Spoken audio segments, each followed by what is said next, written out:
this book here, Common America. This is volume 3. I know I haven't covered 1 and 2. It's fine. I'll get to them eventually. Volume 3, I must say, is 100% pure, utter. It's good. It's good. It's good. It's good. This is a good book. I enjoy it a lot. I like the character. I don't think there's a character that I don't like. I mean, there's probably one character I don't like, but I don't dislike him because he's poorly written, but more so because, he's a villain. He's a dickhead. But I'm gonna give you a spoiler-free version. Now, if I'm gonna do a spoiler version as well because I'm that jazzed about this book. It's a really good book. A lot of cool little Easter eggs and hints and inspirations that pop up in the book.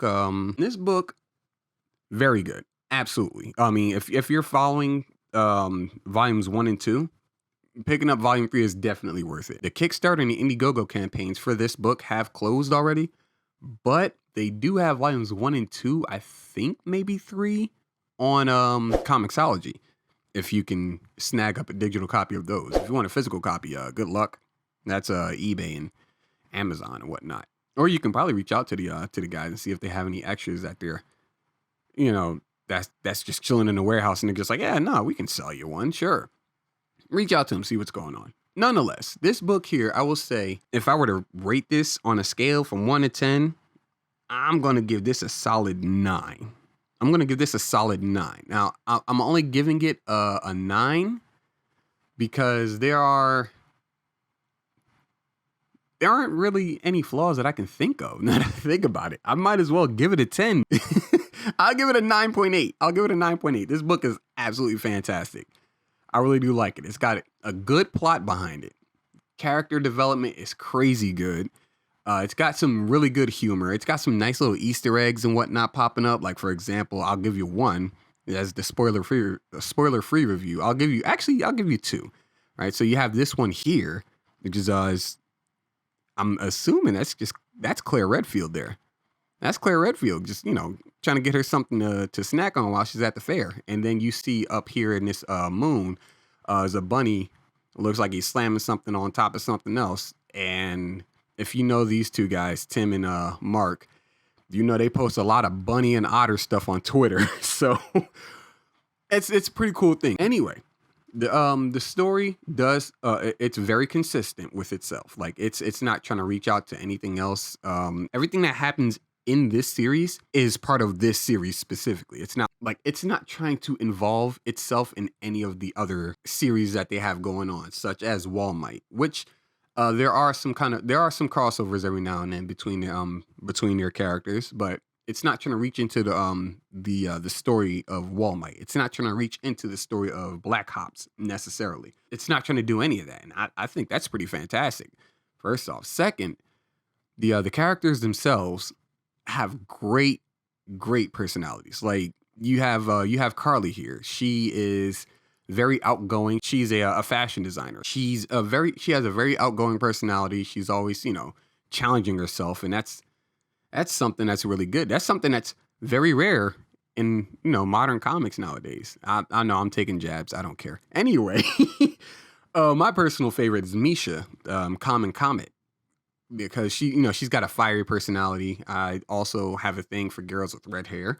And I just like her. I just like her because she's kind of like that anti-character, like the anti-hero style character. Like she's got she's got a chip on her shoulder for people who don't necessarily have anything against her. And I like that she's just like always, I guess you could say spicy, angry, just bothered by something. And you have Kimiko, who is, for lack of better terms, she's a whole anime character.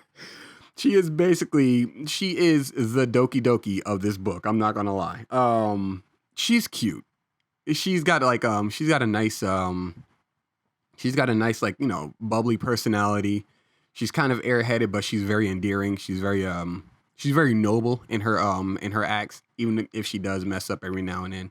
And you have other characters as well. You have Sylvia, who is Kamen UN, the characters are just great. They interact well. If they're button heads, it's because the plot needs them to butt heads. They work very well together. It's not something that's ham-fisted. It seems very natural the way that it's all done. The plot is, I mean, it doesn't seem like it's all over the place.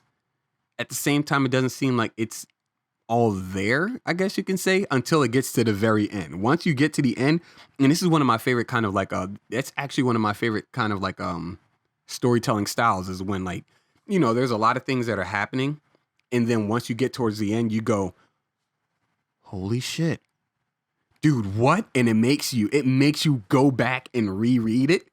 I love when books do that because it gives you incentive. It's kind of like playing a video game, right?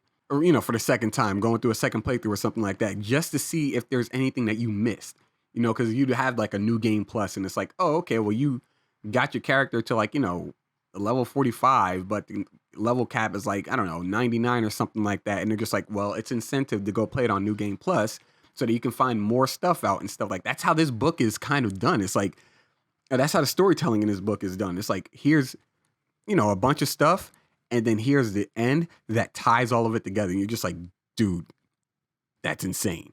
So I would recommend this book, one, for the characters. The characters are very fun. They're very energetic. They're lively. Villains are villains. Heroes are heroes. And aside from the characters, the plot is well handled. The art is phenomenal. I am in love with this art style, personally. Like, I'm a fan of Western art in a blend with Eastern, you know, like Eastern anime style art. And that's what you draw in this book. It's really good. I'm a fan of these colors. These colors are phenomenal. One of my favorite panels actually is this one right here of Kimmy transforming, because, like, look at how it's just dynamic. It just flows well. It's like reading this book is so smooth. It's almost as if you're imagining the panels themselves just like animating in your head. Like, that's kind of how this book moves, and I love it for that. The book doesn't hold your hand, and at the same time, it doesn't make things too complicated. It's like it works just as it needs to, and that's very well handled with this book. The art is phenomenal. Pick it up for the art. The story is phenomenal. Pick it up for the story. The characters are phenomenal. Pick it up for the characters. And they've got, like, you know, nice little Easter eggs. They got some good jokes in here, some good comedy. If you're going to scoop this book up, see if you can also get your hands on volumes 1 and 2. Volume 3, it's not... I would say volume 3 is actually where you would want to read the first 2 volumes, because some things happen in volume 3 that harken back to volumes 1 and 2, and you'd want to, like, you know, scoop those up to understand what's going on completely. Other than that, I'd just be, you know, regurgitating stuff I've already said. So I'm just going to go ahead and wrap up the spoiler-free review right here. If you guys enjoyed it, let me know in the comment section below. Let me know if there's anything else you want me to cover. Hit the like button, subscribe, the whole Susan Witwicky checklist. And until next time, you guys stay safe. It's real in these streets. And take it easy.